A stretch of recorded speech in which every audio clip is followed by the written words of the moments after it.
I'm Sophie, and I with Ethan, the love of my life, a year ago.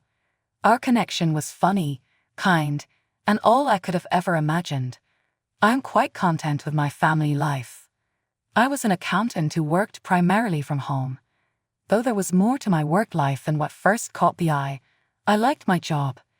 Ethan was quite busy running his own car parts company, but it also gave us a lot of quality time together. We enjoyed spending time together in our leisure time, and we frequently went to parties with Ethan's wide network of friends, co-workers, and business associates.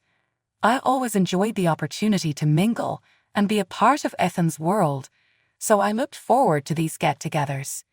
Ethan walked in one bright Saturday morning and grinned from ear to ear while I was reading emails and drinking coffee at our kitchen table.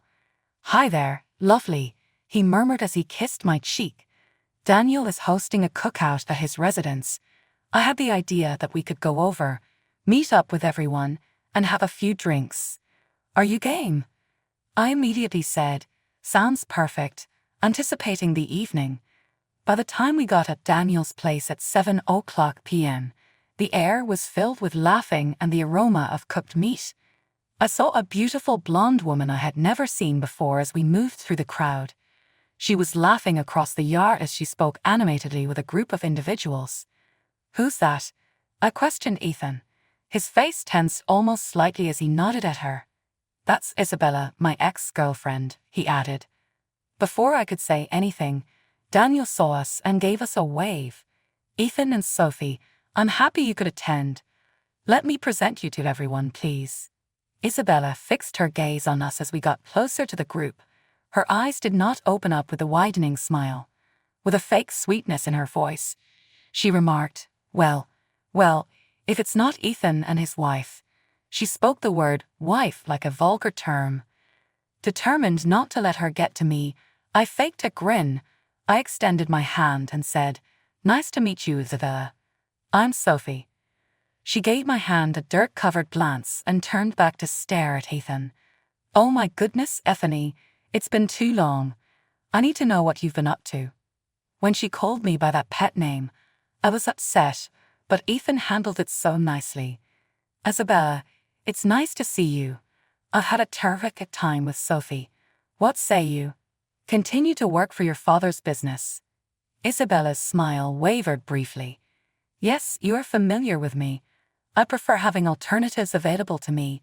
I'm not bound, in contrast to certain individuals." This was how the conversation went on for what seemed like hours, with Isabella gushing over Ethan and sparing me with veiled digs. Even though I tried my hardest to remain composed, I was worn out by the end of the evening. I noticed Isabella was showing up at our social gatherings more often in the weeks that followed that initial encounter. She always seemed to go above and above to make me feel uneasy and out of place. We were at a dinner party one Friday night, given by one of Ethan's business partners. Isabella strolled up with a champagne flute in hand as I was having a conversation with a few of the spouses. "Oh, Sophie," she said in a sickly sweet voice, "what an intriguing ensemble that is. I had no idea that the librarian aesthetic was making a comeback." Suddenly self-conscious, I looked down at my knee-length skirt and top. Trying not to laugh, I said, "I think it's appropriate for a dinner party," in response. With a sound like tinkling glass, Isabella laughed. "You do, my dear, of course. Not everyone is as adept at wearing high couture as I am." I bit my lip to keep from criticizing her attire for looking more like something you'd see at a nightclub rather than a dinner gathering. Rather, I excused myself and go in search of Ethan. Week by week, Isabella's actions got more audacious. She began sharing pictures from our get-togethers on social media, making sure to always exclude or obscure my face. The captions were blatant comments regarding my demeanor or style of living. One day, I was going through my feed when I saw a rather offensive post. Isabella had posted an ugly photograph of me next to a picture of herself. "Who do you think is a better match for Ethan?" was the caption. "Comment with your vote." The majority of the comments were supportive of Isabella, and as I went through them, I felt my cheeks flame with rage and embarrassment. She had written, "Seems like the people have spoken," at the bottom of the post. Plain Jane is more attractive than I am, so Ethan must be a total moron. When Ethan arrived home from work that evening, I made the decision to speak with him about the circumstance. As Ethan entered the room, I remarked, "Ethan, we need to talk about Isabella." With a groan, he undid his necktie. "What's she done now?" Using my phone, I showed him the post. His expression grew serious as he paged through it. His words were hardly audible. "This is unacceptable. I'll speak with her. Tell her to remove it." I said, "That's not enough," in a rather trembling voice. "Please advise her to avoid coming near us. I no longer want her to attend our events." Feeling uneasy, Ethan ran a hand through his hair. "I can't do that, Sophie. She is a significant business partner's daughter. I'm not able to just bar her from social gatherings." "So what, I'm just supposed to put up with her bullying me?" My voice rising, I asked. Ethan hugged me and replied, "Of course not. Look, I'll speak with her and let her know that this conduct is unacceptable. But you have to realize that I can't ignore her totally without jeopardizing my business ties." I started to become frustrated and moved away from him. "And Ethan, how about our relationship? Does that not matter?" "Obviously it does," he remarked, appearing wounded. "You are aware that you are my sole love. Isabella has passed away. Remember that I choose you." Even though his remarks were supposed to reassure me, I couldn't get rid of the impression that our troubles weren't over yet. That night, as I was going to bed, I couldn't help but wonder whether our idyllic existence was beginning to fall apart. Weeks went by, and Isabella's actions became more and more blatant. She appeared to make it her goal to get under my skin and closer to Ethan at every event or party. We attended a cocktail party one evening that stands out in particular that one of Ethan's coworkers held. Feeling secure and at ease, I had picked out an attractive black dress that was basic yet classy for the event. That sensation passed quickly. Isabella strode into the room, her skin-tight red dress leaving little room for interpretation. Her gaze instantly fell on Ethan, and she headed straight toward us. Her words, "Ethan, darling," were spoken without acknowledging my existence. "You look absolutely dashing tonight."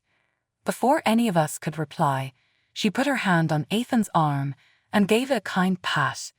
"Care to dance with me for old time's sake?" Though my blood started to boil, Ethan managed to free himself from her hold with ease. "Thank you, Isabella, but my wife and I are here. Perhaps at a later date."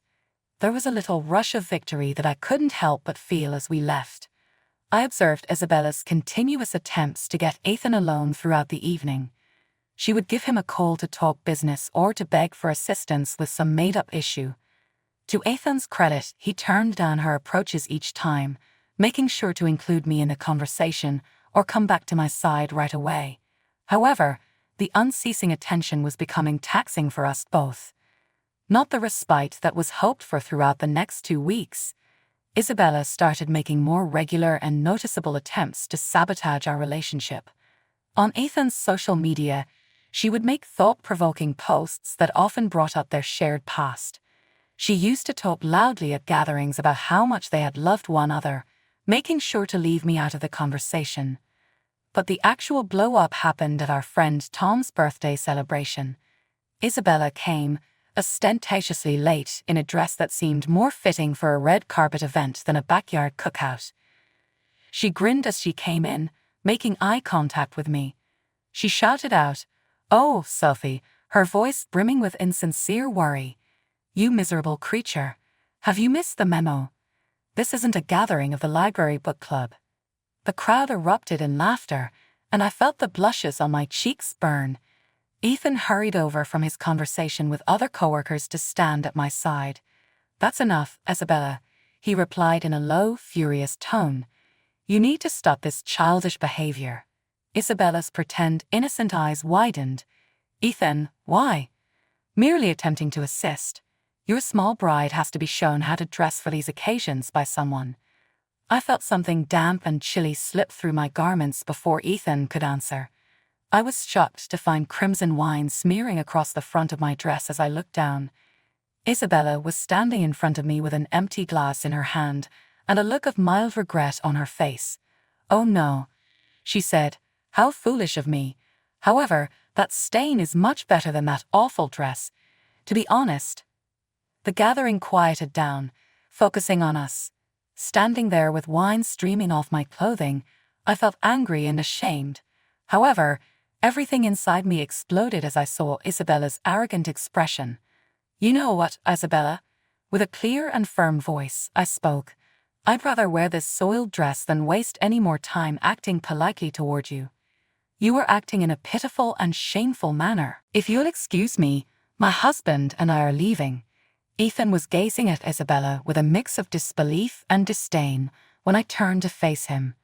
I said, "Let's head home." Isabella's high-pitched voice could be heard behind us as we made our way to the exit. "Ethan, my love, please stay. I'll take good care of you if you stay." Ethan did not even look back. He wrapped his arm around me and declared, "My wife is the only person I want to take care of me," loud enough for everyone to hear. "Isabella, goodbye."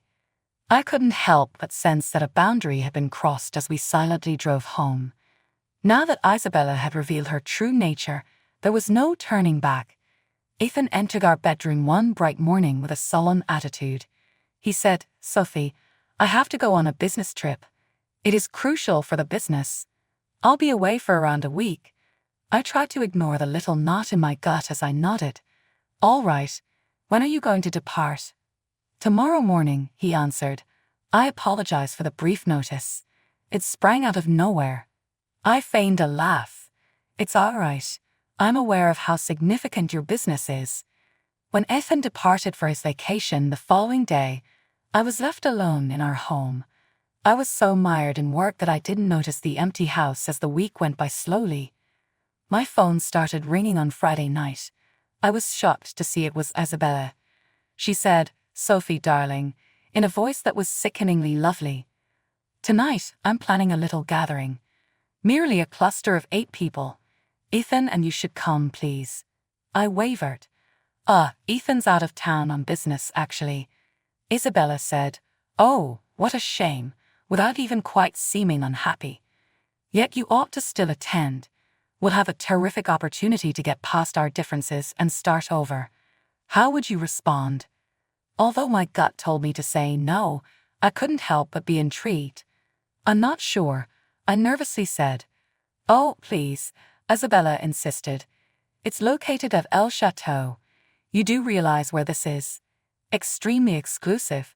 I swear, it will be enjoyable." I could feel my lips curling into a grin at the name of El Chateau. I quickly answered, "All right, after considering my options. I'll be there." "What time?" inquired Isabella. 8 o'clock, I stated. "Don't be late." Exactly 8 in the evening, I entered El Chateau. I noticed Ethan and 8 of his buddies, including Isabella, seated around a table in a happy group. I had a fleeting hope that things would work out, but my heart fell as I got closer.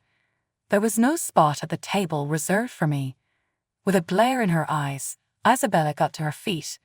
"Oh, Sophie," she said, sounding phony yet worried all at same. "I fear there's been miscommunication. Look, we're packed up here. Not enough space for extras." She turned around, flaunting her high-end gown. "Sophie, this is a place where people belong. Lovely people, prosperous people. The diner across the street could be worth a try. They make mean hot dogs, I've heard." There was a sudden silence at the table, with everyone appearing uneasy, but saying nothing. I chuckled, taking great pleasure in Isabella's pitiful attempt at embarrassment.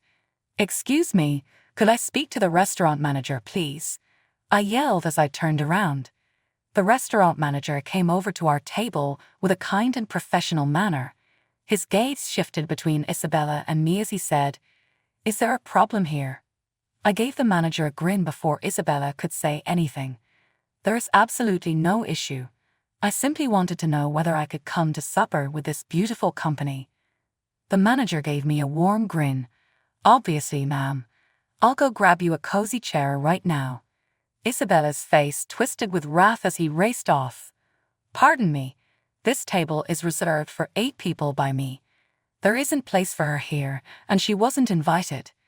The manager reappeared and set down a soft chair at the table. Madam has the right to sit at any table she chooses. I regret for any misunderstanding this may have caused. After all, she is El Chateau's owner. Around the table, there was a collective gasp. Ethan's pals stared at me in shock as Isabella's mouth opened and closed like a fish out of water. Tom was the one who spoke first. However, Sophie, I mistook you for an accountant. That's how Ethan first got to know you. I shrugged my shoulders shyly and smiled. My profession is accounting. I handle the restaurant's bookkeeping. I've never been one to flaunt their money. I think it's better to assess people based on their morals rather than their wealth. Isabella's cheeks flushed a dark scarlet, a mixture of shame and rage. There was a sharp change in the atmosphere around the table. Having remained mute throughout Isabella's outburst, Ethan's buddies suddenly jumped at the chance to offer me to hang out with them. Please have Sophie sit with us. We would adore learning more about your eatery. It's unbelievable that we were unaware of this about you. I smiled softly and raised a hand. I appreciate the invitation, but I believe I will turn it down. All I wanted to do was pop over and say hi. I faced the manager.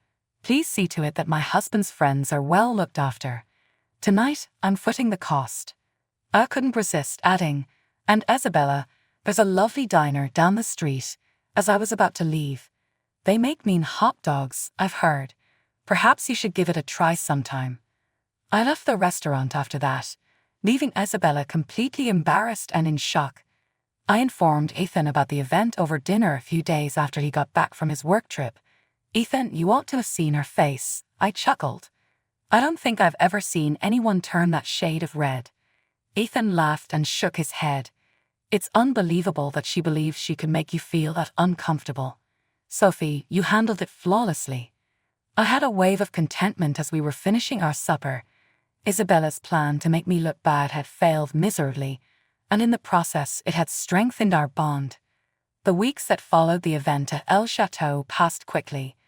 Life had become comfortable again, and the story of Isabella's humiliation had become just one of those funny dinnertime stories that Ethan and I would sometimes tell one another. While sorting through my emails one cool autumn morning, I came upon a curious note, an offer to take part in the Esteemed Entrepreneur of the Year award program. More precisely, the Successful Entrepreneurial Debut category was received. Reading the descriptions made my heart skip a beat. This was a noteworthy acknowledgement of my efforts and accomplishments with the business. We chose to go to the function as a group. We looked our best the evening of the awards. Ethan looked stunning in his tux, and I went with a classy yet modest dress that gave me a strong, certain feeling.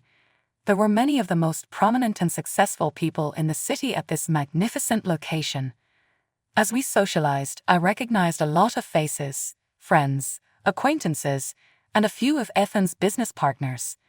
The air was charged with excitement and expectation. Ethan left me near the champagne fountain at one point so he could have a conversation with some coworkers. A familiar voice screamed in my ear as I was taking in the elaborate ice sculpture. What are you doing here? I turned to see Isabella looking at me, a mix of bewilderment and rage on her face. I was invited, I said coolly, holding out my invitation to her. Isabella's gaze grew strained. Ours is an occasion for the prosperous and accomplished citizens of our city, people much like my father and me. It's not where you belong, you prick. You try to smuggle yourself into our world. Before you cause yourself embarrassment, leave.